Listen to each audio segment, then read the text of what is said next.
What's going on, everybody? We have Scoop P back in the building today, and I am doing a new video on Tessie. So I'm doing the web application. I've done a video before, and you'll see a link below of the iPhone applications. I think it works on iPhone and Android. And basically, what is Tessie? It is a supplemental or companion app to your Tesla. So I know we all have the Tesla application, and it does provide very great detail on like different things you can do with your Tesla. You can unlock it, lock it, tires now, climate, schedule charging. But Tesla is like all of that on steroids, so you don't know. And if you'd like to know a little bit more about it as well than this general, what I'm going to give you now, please look at the videos in my channel, and it will tell you exactly a little bit more of Tesla. But today, what we want to go over is just the web application. So you can actually look at everything on the web application.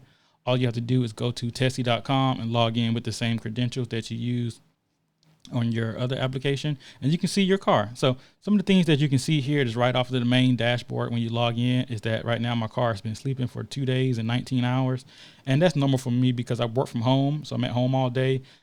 I don't really go anywhere for the most part. I think 2 days ago I went to the gym, so that's probably why you see that. And I have to go somewhere shortly, so you'll see what's going on. But another thing you can see is the battery level. Right now I'm at 72%.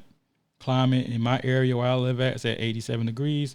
Tires are good. And that's something more I need to explore is this tire aspect, because I'm really thinking about like, how does it know? Because right now I'm kind of mismatched on my tires. I'm going to get 4 new ones later in the year, but I don't know how it knows that.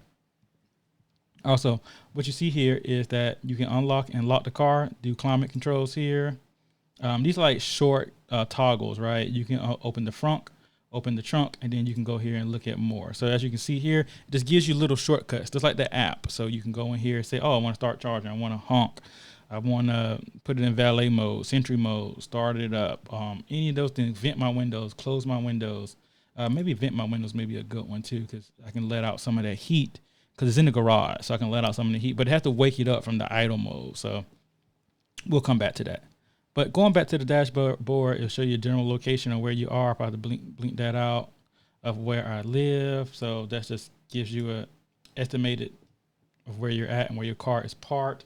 And right now it's showing me my car has been parked for 3 days and 6 hours. Alrighty. So let's go into some of the details over here on the left side. As you can see here, we have the battery. So it's showing my charging state is disconnected. It's not plugged in. Level is 71%, and I have 71% usable. I had my charge limit to 76%. That's where I usually keep it at for the most part. I don't go to 80. I don't go to 85. I don't go to 90. Only time I go past, I guess, it's 75, or I could put it down to 70. Really, I don't go much. So I probably may move it down to 70. Don't go past that because it's not good for your battery, first of all. And I don't really go anywhere. So only time I go past it, if I need to go to Florida, if I go on a big road trip, if I'm going 2 hours, 3 hours on the road, then I do 90, 95, or 100. It's telling me the range, the estimated range that I have right now at 71% is 234 miles. I have once again, I guess I didn't mention this, but I have a 2022 Tesla Model 3 long range, and brand new when I first got it, it was estimated at 358 miles. And have I ever gotten that? No, but I mean, it does what it needs to do. And it's saying right now my real world range would be 197 miles. Phantom drain right now will be 1%. So, it's not doing anything. So I guess it's fine. But it does what it needs to do. I can get where I can go. But this is great data that you can see. Also, I can go and look at climate. So I do have the interior is 84 degrees. Outside is actually 83, but my car is always in the garage. In the area that I live in, Snellville, is 85 degrees. The last time I used the car, I had everything on low because it was really hot. I do have cabin overheat protection on. Once it gets 100 degrees, it cools off the cabin, and that's only when I'm not at home. So also, if you want to do here, you can just do anything you want with the seats for your heated seats. And I only have heated seats. I think the new 2024 Model 3 has cooled seats. We look at the tires. It tells you the PSI of all the tires, and that's a great feature to see on the road. We also have some alerts here, and we will get to that shortly too. As you can see, all of the different alerts that comes with the app as well. So if your tires go below a certain PSI, it will warn you on the app. And I think that is very great. schedules. Don't have any schedules right now. So if I did have a schedule, if I needed to charge at a certain time, say if you were on a certain energy plan and you needed to charge at a certain time, then you can do that. Like you can say between 2 and 5 o'clock in the morning, I get the lowest price for electricity, so I can have it only charged during that time. And that's great. The Tesla app does that too, but I think it's a little bit more intuitive here. We can look at firmware version. And this is really cool. I was looking at this a little earlier, but we can look at the firmware version. I'm on 2024.20.7. No update available. Last time since I updated was 32 days ago. Average time between updates has been 20 days. So about, they're probably working in month-long sprints to get these updates out. I have installed 38 updates on my car since I had it. The last one was July 13th. I had to wait 8 days since it was first reported. Before that, it was July 5th, July 19th, June, and you can see all the different updates that I've received. Firmware, if you're getting a little more technical, you really want to dig into this, you don't need to look at that, but you can just see all of the different things that's going on, how everything is working. Yeah, you can see all of that. Okay, so now getting into a little bit more of the activity, right? So just some of the things that's been going on with my car. As you can see here, it's been asleep for 23 hours and 56 minutes. So I haven't really did anything with it. It's showing my battery charge percentage, 71. Usable is 71%. Estimated range that I have, we went over earlier. Odometer, I have 45,197. No, 45,197 miles. I have been riding in these last 2 years, guys. Internal temperature, outdoor temperature, power from the charger. I'm not charging right now. Not doing any amperage. But if you're really a technical nerd, if you like electronics and know more about that, this is great information to have. The voltage gives you the volts right now. I'm not really using anything right now. The car is in idle mode, so I'm not really using anything. Any commands that I had, as you can see right here, I did vent windows while we was on the call, right? So you see also it woke the car. So that was a command, August 15th, success, and it vented the window. So once I go down there, if you guys will see it, you will see it will have the windows vented. All right. Now to get into more some other details that really, some of the good features that I really do like about this app are the things it tells you about your drives, right? So it tells you where you go, and I can just scroll some of these. I may have to black out my home address, but let's just go into one drive. Let's go past 7 days because I haven't really been anywhere. So let's go this year, and then we go down here. You can see like right here, I went from Lawrenceville to Sugar Hill. So I left Lawrenceville, Georgia, and I think this was my wife who actually did this, but it gives it to you on the map. So your starting location and your finish location. It was 11 miles. It was 25. This is really cool. Saturday, August 10th, 7:53 a.m. Yeah, that was my wife. She went somewhere. It was 11.9 miles, 25 minutes to get there. Got there at 8:18. Started at 79%, got there at 75%, used 2.9 kilowatt hours. It cost 25 cents in electricity, or it would have cost $2.08 in fuel. Really cool data more here is with my average speed was 34 miles an hour. Max was 64. Elevation was 75 feet of elevation. And peak was 1,181 feet of elevation. Range efficiency was 13.2 miles. And it was 90% efficient. That's what we like to see. We like to see that. And once again, looking at the battery, how much energy and what the average was, 245 watt hours per mile. Great. Started out with 45,116 miles and ended with 45. This gives you a lot of great information. Gives you the interior temperature of the car as you were driving. Come on, guys. This is great information. Gives you the outside temperature, and if you can export all this to Excel and compare it year over year just to see what's the status of the battery year over year. This is great data for all the data nerds. All right, so that's good. So that's all I'm going to look at with this drive. So if I would go to map, and you can see the different places I have driven. I live in Georgia, so if you can't tell, you'll see most of my drives, over 215, been in the Atlanta, Georgia area. So I live in the Atlanta, Georgia area. Went down to Savannah, or close to Savannah. I went to Augusta, went all the way down to Orlando, to Port Canaveral. So you can see different places I have taken it. There's different drives that I have. So that part is really great, is to see it on a map. And then we also went and looked at all of that. The analytics tells you how many miles I have driven this year, 13,597 miles. That is great information. I've used 3,500 kilowatt hours. That tells you per month. So far in August, the day is August 15th, I've used 98.6 kilowatt hours, almost 100 kilowatt hours. I used 546 last month. It was a lot of driving. And I know April I used a lot, so 715 because I drove all the way to Florida. So I had to use a lot to get down there and back. It's like a 6-hour drive. But as you see, kind of calmed down here. Didn't really go too many places. And I think August, I don't have too many places to go in August, so you'll see it probably be a little lower the rest of the year. Electric cost, this is great. And this is another thing you will put in how much you pay at home, because I would say 99% of my charging is at home. I haven't really charged in the Atlanta area because I can get to anywhere I want from charging at home. So as you can see, so far in August, I spent $9.22 charging, and that's mostly at home. So that's going to be basically added to your electric bill. So I pay 8 cents a kilowatt per kilowatt hour, 8 cents per kilowatt hour here at my area of the Atlanta, Georgia area, and you can see it here. Spent $51 in July, spent $39.43. April was a big one because I had a supercharge. So that one I had to actually go down supercharge. And I had some free supercharger miles. So I actually saved, this would have been a lot higher if I didn't have those credits and I got like 1,500 supercharger miles. So that would have been over 100 and something dollars, probably 150, something like that. But it'd been mostly supercharging hours.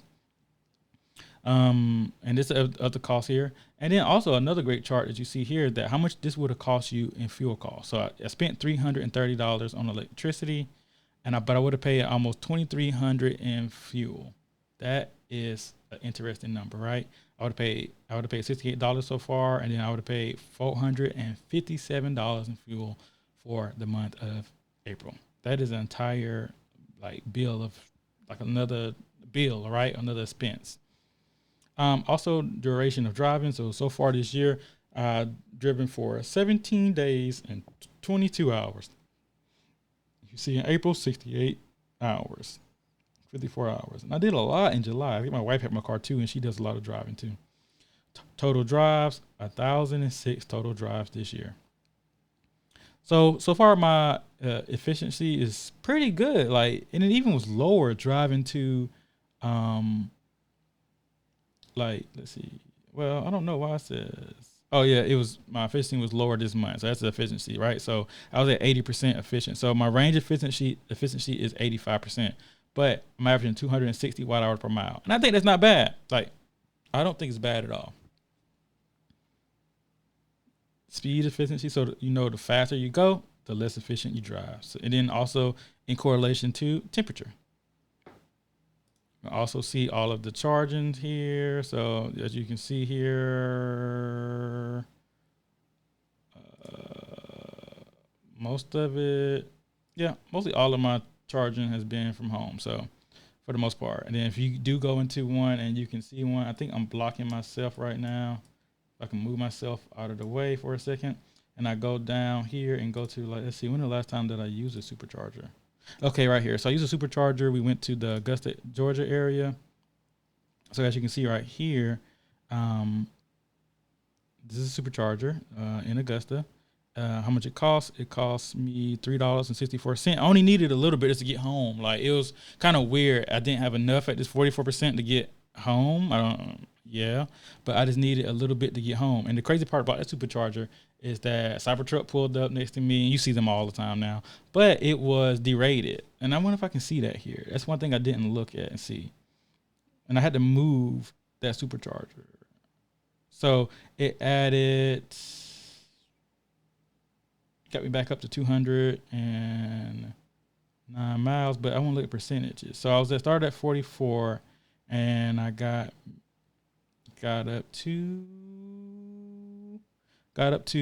64. Yeah.